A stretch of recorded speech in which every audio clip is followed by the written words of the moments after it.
is National Voter Registration Day. With less than 50 days until the election, our State Capitol Bureau Chief Vanessa Kelson spoke with voters and election officials about how they are preparing for November.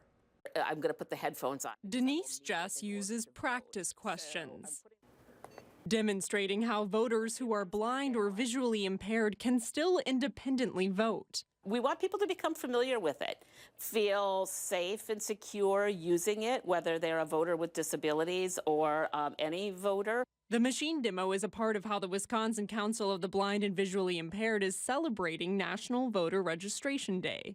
People with disabilities have the right to vote and to vote with dignity. And on UW-Madison's campus, students lined up to register on Tuesday. This will be my first time voting for a presidential election because I wasn't 18 the last time. UW-Madison senior Elizabeth Dreeland took part in the day, changing her voter registration from Minnesota to Wisconsin. I just kind of wanted the experience of casting your ballot in person. I think it's a pretty cool experience.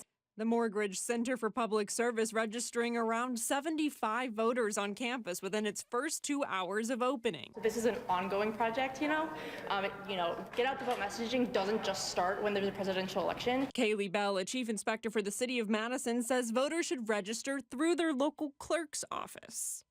You see this right here? If someone's trying to register you to vote, make sure they're wearing this.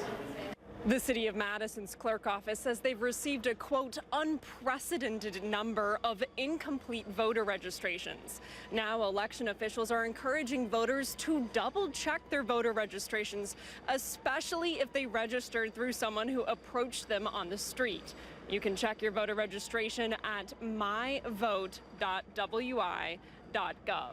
For now, in Madison, Vanessa Kelson.